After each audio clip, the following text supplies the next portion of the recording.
Itu pulang itu bukan 9 to 5. Hampir semua tahapan itu perlu dievaluasi. Ini waktunya teman-teman penyelenggara di semua lini itu terus meningkatkan kapasitas. Assalamualaikum warahmatullahi wabarakatuh. Salam sejahtera, namo buddhaya, salam kebajikan, rahayu. Halo sahabat pemilih, jumpa lagi bersama kami di acara podcast KPU Kabupaten Blitar. Hari ini kita kedatangan seorang komisioner dari Provinsi Jawa Timur, dan sebelumnya saya perkenalkan, saya Cipto Rusdianto selaku host pada podcast kali ini, Divisi Sosdiklik Parmas dan SDM KPU Kabupaten Blitar. Sobat pemilih, hiruk pikuk pemilu dan pilkada tahun 2024 telah usai. Bukan berarti pekerjaan KPU sudah selesai. Tagline KPU melayani akan selalu dinanti. Untuk memberikan informasi yang berarti bagi masyarakat Kabupaten Blitar khususnya. Sobat pemilih, pasti di benak individu masyarakat Blitar banyak pertanyaan yang muncul setelah tahapan pemilu dan pilkada ini selesai. Apa sih pekerjaan KPU?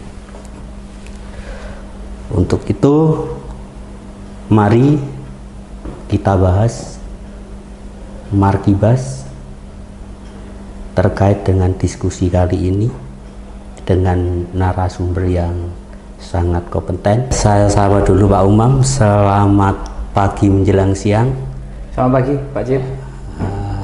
Pak Umam, kesibukan pasca pemilu ini apa saja, Pak Umam? Kesibukan di pasca pemilu. Kesibukan pribadi atau ya, kesibukan pribadi dulu ya? Kesibukan pribadi. Ya, kalau kesibukan pribadi masih ini ya, masih ada lah beberapa kesibukan. Tetapi kalau kesibukan saya sebagai komisioner khususnya di divisi teknis penyelenggaraan, ya ada beberapa tugas dari KPU RI untuk kami di divisi teknis terkait evaluasi dan kajian beberapa tahapan pemilu yang itu dipersiapkan untuk memberikan masukan, memberikan input kepada KPU RI, dan ini berlaku tidak hanya untuk Jawa Timur, tapi semuanya. Jadi input ini diperlukan dalam rangka persiapan revisi undang-undang. Selain juga ada persiapan yang dimaksudkan untuk melakukan evaluasi ke dalam. Nah, ini kalau kesibukannya sih seputar itu. Oke Pak Umam. Sebelum kita lanjut ke pembahasan lebih dalam terkait dengan kepemiluan ini atau terkait dengan kegiatan KPU pasca pemilu dan pilkada, sebelumnya Pak Umam sebelum menjadi komisioner KPU provinsi, karena kalau saya lihat dengar nih ya, Pak Umam pernah juga menjabat anggota KPU, bahkan ketua di KPU Kota Blitar. Nah, Pak Umam sebelum menjabat atau menjadi komisioner KPU baik di Kota Blitar dan kemudian naik di level provinsi, apa sih terjun yang digeluti Pak Umam dulu sebelum di KPU itu apa? Iya, jadi kalau aktivitas sebelum menjadi penyelenggara itu ada beberapa sebenarnya. Jadi setidaknya saya pernah menjadi guru karena memang latar belakang pendidikan saya kan guru. Saya pernah menjadi guru di salah satu sekolah di Blitar juga, di Blitar. Kemudian juga pernah ya ada kesibukan usaha gitu. Selain juga ada kesibukan kajian-kajian sosial, politik dan agama dengan teman-teman ada di teman-teman NGO gitu. Jadi sebelum menyelenggara, saya baru 2014 kan daftar ikut seleksi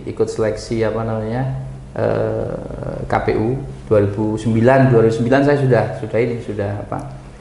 mendaftar, tetapi 2009 itu belum beruntung masuk 10 besar, tapi belum 5 besar. Baru kemudian 2014 saya ikut seleksi lagi, alhamdulillah lolos. Itu saya pertama kali pegang divisi data. Kemudian sampai 2019 saya ikut seleksi lagi, alhamdulillah dipercaya sebagai ketua.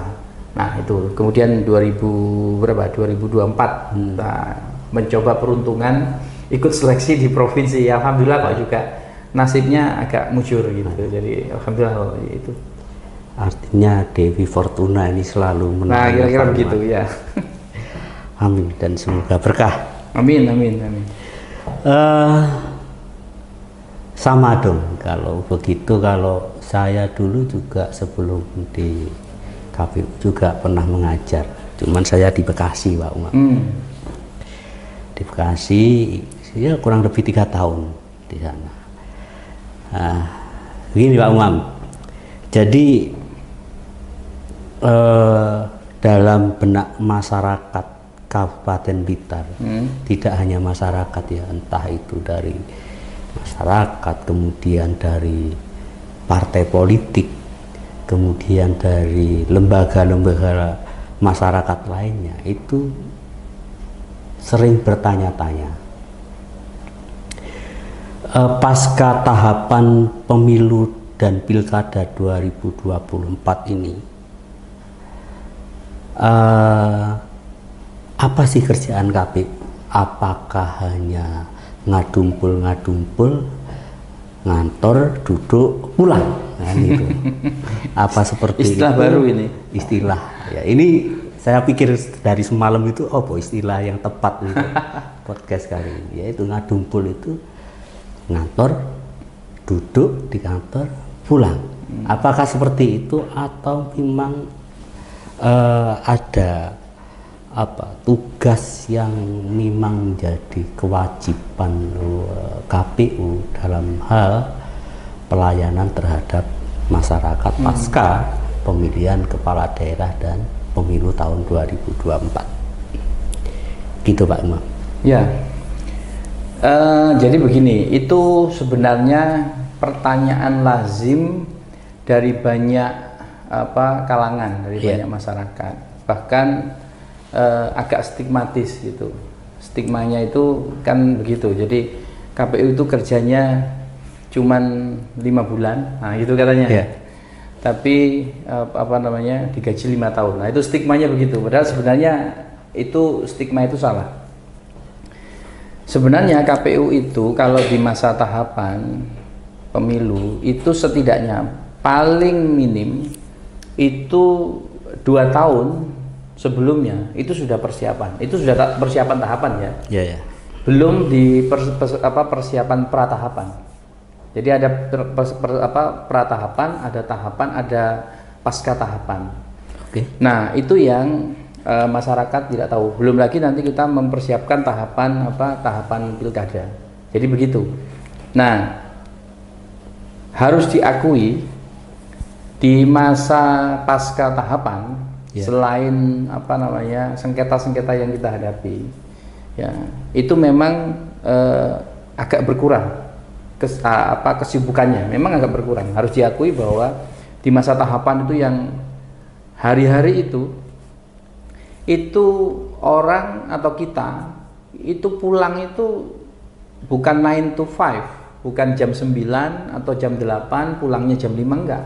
Tapi bisa jadi itu berangkatnya itu sudah sangat pagi, jam 6 kadang juga harus di kantor.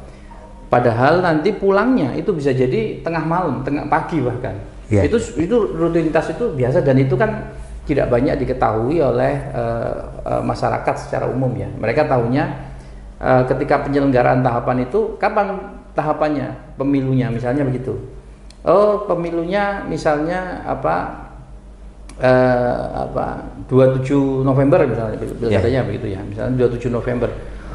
Nah, sebagian besar orang tahunya itu ya pada saat itu 27 November. Padahal sebenarnya ada kegiatan pra tahapan yang itu harus kita lalui sedemikian rupa, dan itu yang membuat kita tidak bisa pulang.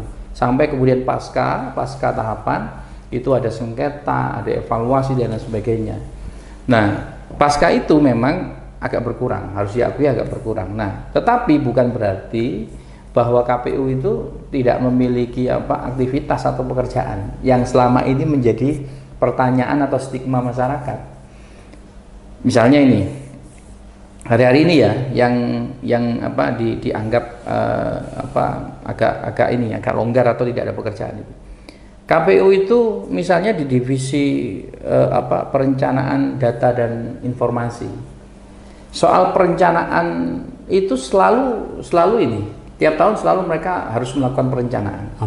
Baik itu perencanaan anggaran maupun kegiatan yang harus dilakukan selama setahun. Belum lagi nanti soal pemutakhiran data pemilih berkelanjutan.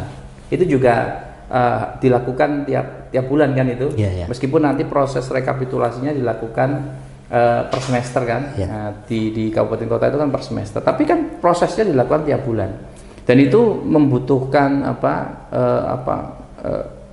fokus, membutuhkan koordinasi dan komunikasi dengan banyak pihak, sehingga teman-teman di Datin itu misalnya dia tetap harus terus update data pemilih, data kependudukannya harus update itu Datin. Kemudian di divisi sosialisasi pendidikan pemilih, sosialisasi dan pendidikan pemilih, itu juga hari ini ada kewajiban terus melakukan sosialisasi ya dan pendidikan pemilih, karena sosialisasi dan pendidikan pemilih itu memang tidak hanya bisa dilakukan hanya pada masa tahapan. Di luar tahapan itu tetap harus dilakukan. Dan kepada siapa? Kepada banyak pihak sebenarnya. Tergantung bagaimana kita ini melakukan proses kreatif yang harus dilakukan di masing-masing kabupaten kota, di provinsi. Misalnya kita bekerja sama dengan OSIS. Baik itu OSIS sekolah menengah pertama atau sanawiyah maupun sekolah menengah atas atau aliyah. Kenapa harus SMP atau sanawiyah? Karena kalau kita memprediksi pelaksanaan pemilunya itu di 2029, maka siswa-siswa yang sekarang SMP itu sangat mungkin di 2029 nanti dia sudah menjadi memiliki hak pilih. Sehingga mereka harus mulai hari ini harus diedukasi. Apa itu demokrasi, apa itu pemilu dan lain sebagainya ya. Belum lagi nanti yang SMA. Nah, yang SMA juga begitu sama. Nah, itu juga terus dilakukan. Belum lagi dengan ini kelompok-kelompok masyarakat sipil yang teman-teman KPU juga punya kewajiban untuk terus berkomunikasi dalam rangka apa? Ya melakukan diseminasi, melakukan kajian. Misalnya hari-hari ini ya, pasca putusan MK 135 itu kan kajian itu kan tidak berhenti. Jadi hampir sekian kali teman-teman di KPU RI maupun KPU provinsi, Bawaslu juga begitu, terus melakukan kajian terhadap putusan MK ini. Karena kan hari ini kan ada banyak perspektif, mulai dari perspektif pembentuk undang-undang, perspektif masyarakat sipil sebagai pemilih maupun pemerhati, perspektif KPU, Bawaslu sebagai penyelenggara. Meskipun kalau KPU dan Bawaslu ini kan standing positionnya itu kan tergantung pembuat undang-undang. Nah, nanti gimana skemanya itu kan kita tergantung pembuat undang-undang. Nah, Belum lagi nanti yang lain ya, itu belum apa, misalnya di divisi hukum juga ada pengawasan internal, kan ada SPIP, ada apa pengawasan SDM. Kemudian kalau apa namanya, kalau yang lain misalnya teknis misalnya ya, teknis sama. Kita hari-hari ini kan karena teknis itu punya tahapan paling banyak lah kira-kira begitu ya. Tahapannya kan paling banyak. Ada berapa tahapan ya? Ada berapa? Ada 7 tahapan kalau yang diampu oleh divisi teknis. Itu hari-hari ini itu terus melakukan kajian sebagaimana yang diperintahkan oleh KPU RI. Jadi kita berkoordinasi komunikasi dengan kabupaten kota untuk melakukan evaluasi, yang evaluasinya itu sifatnya komprehensif gitu. Jadi secara komprehensif teman-teman di kabupaten kota provinsi itu membuat kajian, yang kajian itu diharapkan bisa memberikan input, bisa memberikan masukan kepada KPU RI apa rekomendasi yang bisa ditawarkan terkait pelaksanaan tahapan teknis yang dilaksanakan di kabupaten kota dan provinsi. Misalnya ini, itu ada sistem pemilu, ada tahapan verifikasi partai politik, ada tahapan pencalonan, ada tahapan kampanye, dana kampanye, ada tahapan dapil ya, penyusunan daerah pemilihan, ada tahapan pungsura, rekapitulasi, bahkan pasca rekapitulasi juga itu ada tahapan termasuk yang sengketa itu juga memang hukum, tetapi juga data teknisnya memang ada di divisi teknis, data administratifnya ada di divisi teknis. Jadi hari-hari ini sebenarnya kalau masyarakat ingin tahu sebenarnya masih cukup banyak yang harus dilakukan oleh teman-teman di KPU selain soal pelayanan ya. Pelayanan publik itu KPU hampir tiap hari kan memberikan pelayanan permintaan informasi, permintaan data, itu kan hampir tiap hari. Jadi sebenarnya tidak ada alasan sebenarnya bagi kita ya untuk menganggap bahwa diri kita ini nggak ada kerjaan, nggak ada. Karena memang sebenarnya ada banyak yang harus dikerjakan. Nah, kira-kira gitu Pak Cip. Baik, menarik Pak Umam. Ini saya menggarisbawahi dari beberapa yang disampaikan Pak Umam tadi, bahwa terlebih kaitan dengan putusan MK 135. Kemarin kita juga diskusi, ngobrol dengan banyak orang ya di warung kopi. Sebetulnya ini nanti arahnya pemilu itu mau dijadikan kalau sesuai putusan MK itu kan akan terpisah, ya kan? Pemilu legislatif yang nasional itu sendiri, kemudian di pemilu pemilihan kepala daerah dan anggota DPR di daerah. Kira-kira seperti itu. Nah, apakah ini nanti akan seperti yang sesuai dengan putusan MK atau tetap seperti yang 2024? Sehingga kemarin yang ditanya-tanya oleh masyarakat itu, nanti kalau pemilu yang akan datang pasti ini nanti tidak seperti yang kemarin. Ini pertanyaannya kemudian ya itu yang menjadi pertanyaan besar bagi masyarakat itu. Terus kalau dari kalangan anggota DPR itu malah ya mudah-mudahan nanti diperpanjang kan. Nah ini bagaimana Pak? Ya, jadi putusan MK 135 itu memang memisahkan pemilu nasional dengan pemilu lokal. Di mana pemilu nasionalnya itu kira-kira skemanya 34 lah. Nah, kira-kira itu. Pemilu nasionalnya itu pemilu presiden, wakil presiden, DPR RI, kemudian DPD. Ya. Nah, kemudian di pemilu lokalnya atau pemilu daerahnya itu ada 4 pemilihan DPRD provinsi, kemudian DPRD kabupaten kota, pemilihan gubernur, wakil gubernur, dan bupati, wakil bupati, wali kota, wakil wali kota. Dipisah dengan jeda paling cepat itu 2 tahun, paling lama 2,5 tahun. Jadi jarak antara pemilu nasional ke pemilu lokal itu 2 tahun atau 2,5 tahun. Memang putusan MK-nya begitu. Nah, tetapi putusan MK itu kan harus diterjemahkan dalam bentuk undang-undang, yang undang-undang ini itu posisinya itu ada di DPR RI dan pemerintah, sebagai pembentuk undang-undang.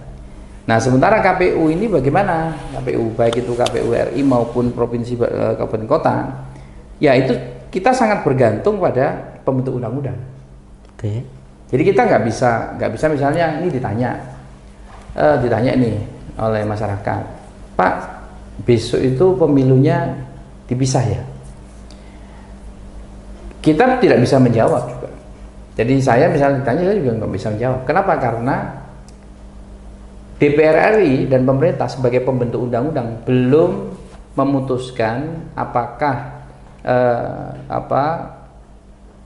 KPU dan Bawaslu ini akan melaksanakan sesuai dengan yang diputuskan hari ini, ataukah nanti ada terjemahan yang lain. Nah, kita kan nggak tahu. Nah, jadi standing position kita itu bergantung kepada, dalam hal melaksanakan tahapan ini bergantung pada pembentuk undang-undang. Jadi nanti pembentuk undang-undang, oke, laksanakan putusan MK sesuai dengan putusan MK, dipisah, ya kita akan melaksanakan.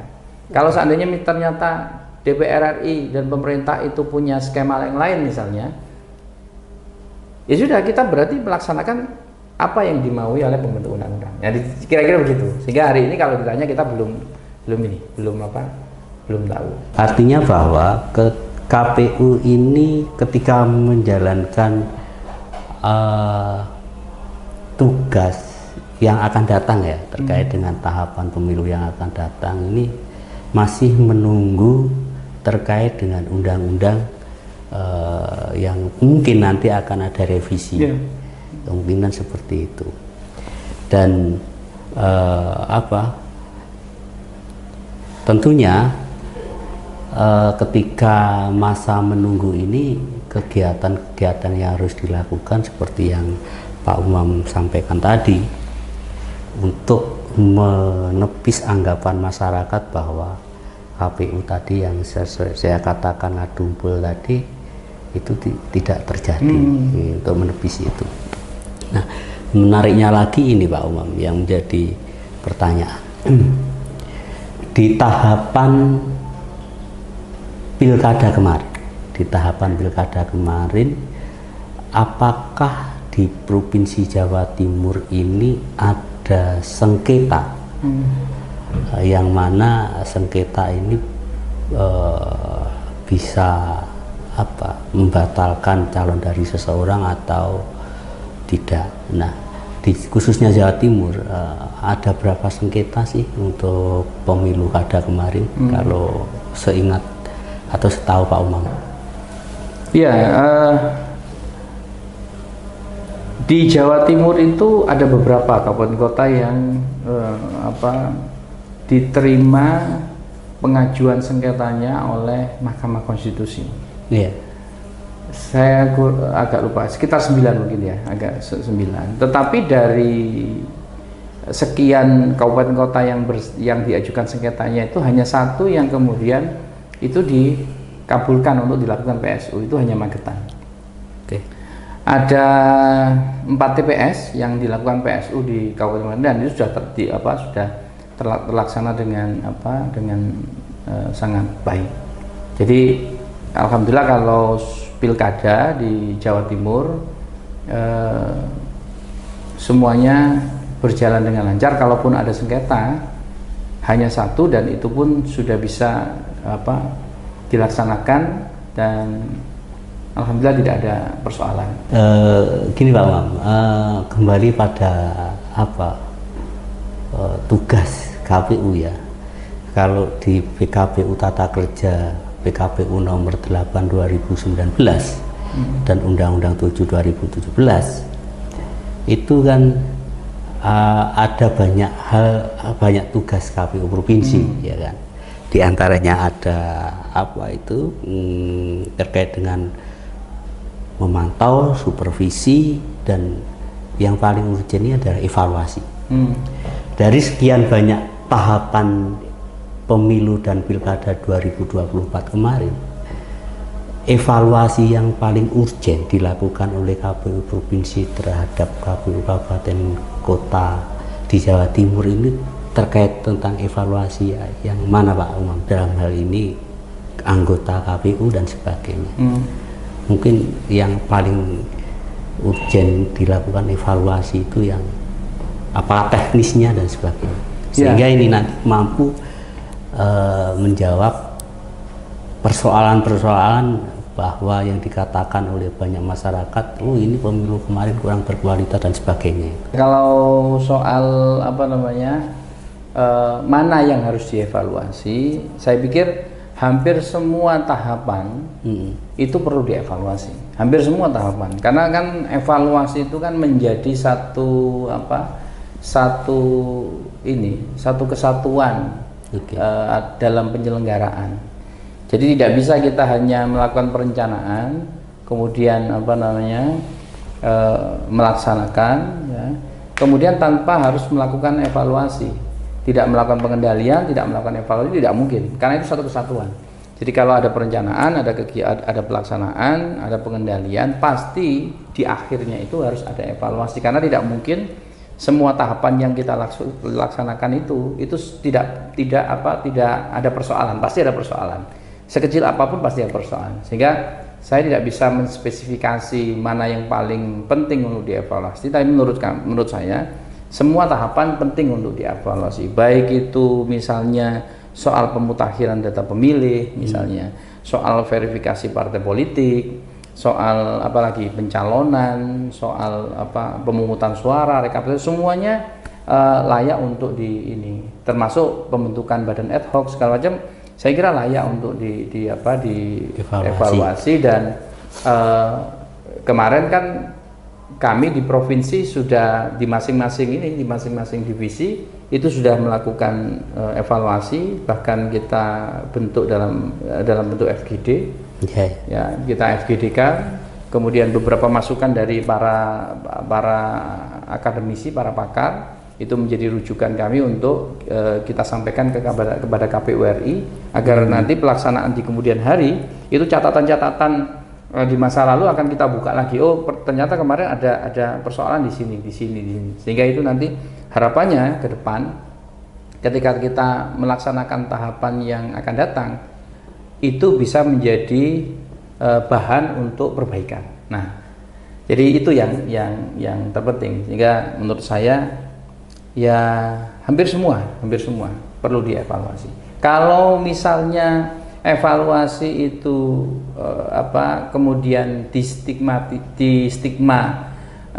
bahwa KPU tidak bekerja dengan baik, tidak juga. Karena menurut saya hampir semua lembaga proses evaluasi itu proses yang lumrah, ya. Itu bukan berarti bahwa kita tidak bekerja dengan baik. Faktanya 2019 misalnya ya, misalnya kita bicara soal pembentukan badan ad hoc misalnya sampai pada pengsuran dan rekap. Kita tahu 2019 kita mengalami kecelakaan yang luar biasa. Ya, kematian, kemudian jatuh sakit para penyelenggara kita itu cukup besar, bahkan sampai meninggal kan, cukup besar.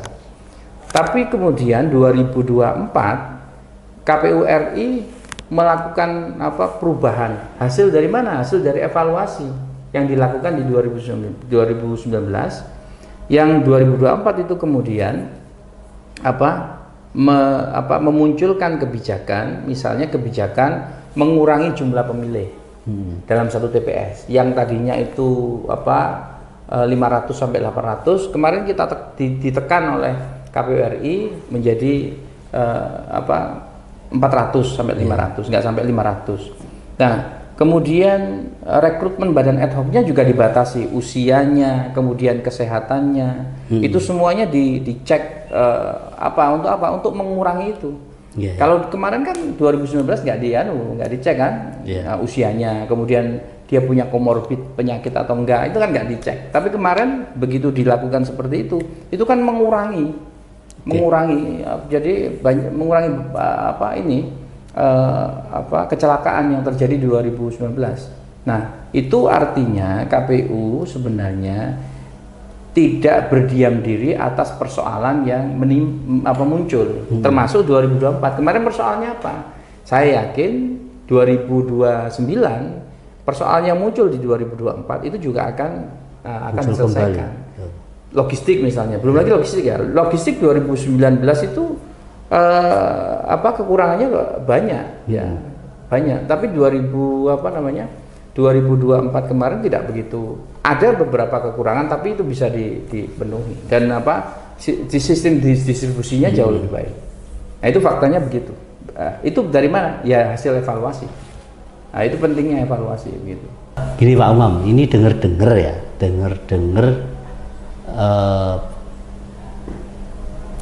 divisi teknis ini juga hampir sama, ada program berkelanjutan. Kalau data itu ada program pemutakhiran data berkelanjutan, kemudian di teknis itu juga ada program verifikasi keanggotaan partai berkelanjutan melalui Sipol. Nah, ini pertanyaannya, kalau ini nanti parpol, ya kan, parpol itu tidak segera melakukan update data, konsekuensi apa yang akan diterima oleh parpol? Nah, kalau verifikasi partai politik ini belum menyentuh sampai keanggotaan, tapi lebih kepada administrasi pengurus dan kepengurusan partai politik. Nah, jadi konsekuensinya nggak ada sebenarnya, nggak ada konsekuensinya. Tetapi kan ini bagian dari kepercayaan publik. Jadi KPU itu kan sebenarnya dengan tagline KPU melayani itu kan ada banyak permintaan data dari publik kepada KPU karena menganggap KPU lah lembaga ofisial yang bisa memberikan informasi terkait semua yang berkaitan dengan proses pemilu maupun pemilihan, termasuk pesertanya, termasuk pemilihnya, termasuk penyelenggaranya, semua yang berkaitan regulasi dan sebagainya itu dianggap secara ofisial itu ya KPU. Makanya KPU perlu melakukan update, dan ini sebenarnya bagian dari upaya agar secara kelembagaan partai politik itu semakin dipercaya oleh masyarakat. Jadi begitu diupdate gitu, masyarakat yang butuh itu kan tinggal melihat. Oh, yang di KPU di mana di kabupaten kota saya ternyata sekarang ketua parpol A ini ternyata. Oh, sekretarisnya ini ya. Itu ada beberapa kebutuhan. Selain kebutuhan kenapa itu dilakukan? Ada kebutuhan informasi publik yang dijadikan oleh para akademisi untuk penelitian, misalnya begitu, untuk kajian-kajian, nah gitu-gitu. Nah, itu tadi kembali bahwa itu bagian dari KPU memberikan berupaya untuk memberikan pelayanan yang terbaik kepada masyarakat ketika mereka butuh informasi apapun yang berkaitan dengan penyelenggaraan pemilu gitu. Sobat pemilih yang saya banggakan, demikian tadi pemaparan atau diskusi kita dengan Pak Umam terkait dengan apa sih tugas KPU setelah tahapan pilkada dan pemilu 2024 tadi. Di antaranya sudah dibahas tuntas, evaluasi tetap dilakukan, monitoring juga tetap dilakukan, dan pastinya yang paling urgent di sini adalah bagaimana KPU melayani atau kan memberikan informasi kepada masyarakat itu dengan baik dan dengan informasi-informasi yang sangat akurat, sehingga kebutuhan informasi di masyarakat ini dapat dipenuhi dan masyarakat juga dapat menerima dengan baik. Sebelum saya tutup terkait dengan podcast kali ini, mungkin Pak Umam punya beberapa pesan khususnya kepada masyarakat Kabupaten Blitar dan terlebihnya kepada teman-teman penyelenggara di seluruh Jawa Timur, karena ini ya, siapa tahu dan bukan tidak mungkin teman-teman KPU di Jawa Timur ini juga nanti akan melihat podcast ini. Mungkin monggo Pak Umam. Ya, saya pikir ini waktunya teman-teman penyelenggara di semua lini itu terus meningkatkan kapasitas. Karena mumpung waktunya tidak sepadat waktu tahapan, ini waktunya kita meningkatkan kapasitas dengan cara apa? Dengan cara banyak membaca soal regulasi, banyak berdiskusi soal putusan-putusan, misalnya hari ini soal putusan MK, baik itu 135, 55, bahkan putusan yang terakhir soal posisi rekomendasi yang kemudian menjadi putusan untuk Bawaslu misalnya. Nah, ini waktunya untuk meningkatkan kapasitas supaya apa? Supaya nanti begitu masuk tahapan kita ini betul-betul siap dalam hal kapasitas keilmuan kita bertambah. Nah, dengan siapa kita harus meningkatkan itu? Dengan banyak pihak, baik itu sesama penyelenggara dengan Bawaslu-nya, ya, sesama anggota KPU, baik itu di internal, misalnya di KPU Kabupaten Blitar, atau dengan tetangga sebelah, dengan KPU Kota Blitar misalnya, itu sering-sering berdiskusi, baik dengan pesertanya, partai politik dalam hal ini. Apa mungkin itu dilakukan? Mungkin saja dilakukan diskusi. Diskusi gitu, melakukan komunikasi, termasuk kepada siapa? Kepada pemilih.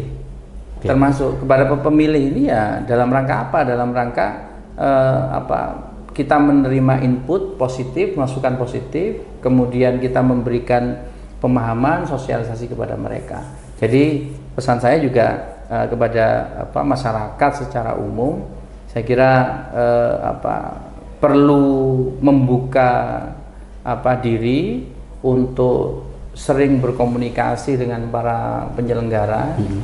Tentu kalau masyarakat ini kan tidak bisa person by person ya. Jadi memang harus kita masuknya ini ke ruang-ruang yang ruang-ruang yang memang sudah sudah terorganisir, misalnya kita ke kelompok masyarakat yang ada di bawah naungan organisasi apa, misalnya ada di lembaga pendidikan, ada di kampus, karena mereka juga bagian dari pemilih yang mungkin bisa jadi mewakili pemilih yang lebih luas. Bahkan kalau misalnya di tingkatan lebih kecil, di struktur pemerintahan paling kecil, misalnya dengan RT, dengan PKK, dengan RW dan lain sebagainya, itu bisa dilakukan untuk berkomunikasi agar agar mereka lebih paham posisi KPU itu sebenarnya bagaimana di luar tahapan maupun di dalam tahapan. Saya kira begitu, Pak Cip. Baik, sobat pemilih yang saya banggakan, di manapun Anda berada saat ini, podcast pada siang hari ini saya kira sudah cukup, dan saya berharap dari beberapa kali kita melakukan podcast ini juga dapat memberikan informasi kepada masyarakat terkait dengan pekerjaan KPU, terkait dengan kepemiluan, demokrasi dan sebagainya. Dan Saya juga berharap kepada banyak masyarakat di Kabupaten Blitar ini terus memberikan masukan kepada kami penyelenggara KPU agar dalam memberikan informasi itu betul-betul update dan betul-betul informasi yang bisa dipertanggungjawabkan. Karena dengan informasi yang dapat dipertanggungjawabkan, tentunya ini juga bermanfaat bagi masyarakat di Kabupaten Blitar seluruhnya. Saya kira demikian, dan ada kurang lebihnya mohon maaf. Saya akhiri, wabillahi taufiq. Assalamualaikum warahmatullahi wabarakatuh.